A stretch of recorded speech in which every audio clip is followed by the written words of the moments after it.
Hi, we are going to talk today about advanced care planning. What is that?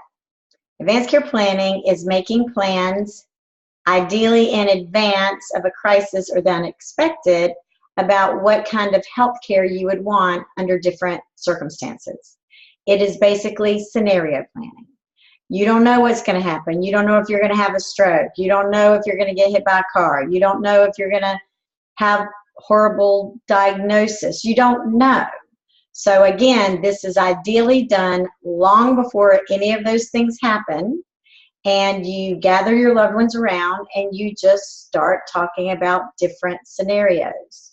If it looks like I'll be able to get on the other side of this, then obviously do everything you can so that I can get on the other side of this. Another scenario is if I am brain dead and there's no hope of me coming back, then I don't want any kind of life support.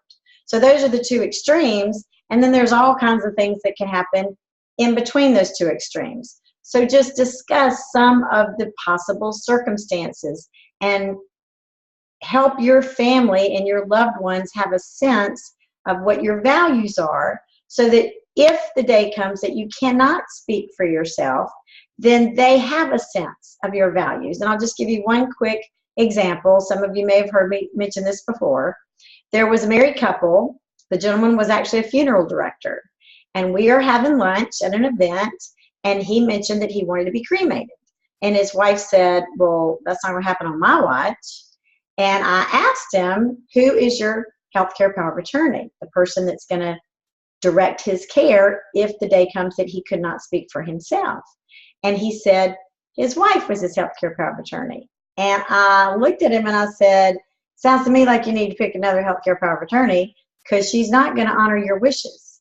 So there is an example of talking about it long in advance, before the unexpected, before the crisis, before the serious diagnosis, and make sure the person that you are selecting is going to honor your wishes. They're not just going to do what they want to do.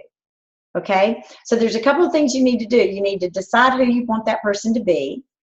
After you decide who you want that person to be, you need to ask them, are they okay with doing that for you? Because it's a very big job. And then there are 4 characteristics I want you to consider when you're thinking of who that person might be. It does not have to be a family member. 4 characteristics are pretty important. One is they need to understand the options. Number 2, they need to be able to stand up to what can sometimes be an overly aggressive medical community. And what I mean by that is some medical professionals have a really hard time giving up on curative paths, even when a curative path might be futile. And a lot of that has to do with their emotional connection to wanting to help you, wanting to make you better. Medical professionals are human. They've got feelings, and for a lot of them, it just really hurts their feelings to have to admit that they're not going to be able to make this better. So if you are dealing with a medical professional that has that kind of mindset of just, I guess what I would say is what we're trying to educate all of our medical professionals on is that just because you can doesn't mean you should.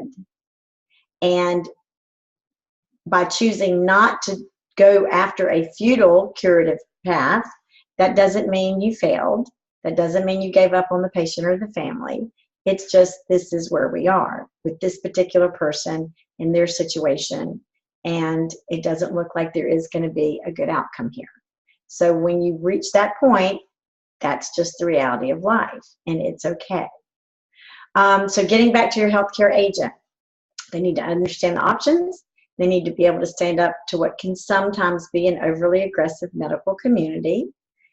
Number 3, they need to honor your wishes, not their own. So the funeral director and his wife example. And lastly, they need to be strong enough to say goodbye. And not all family members are going to be strong enough to do that, which is why I said it doesn't have to be a family member. So I hope that was helpful.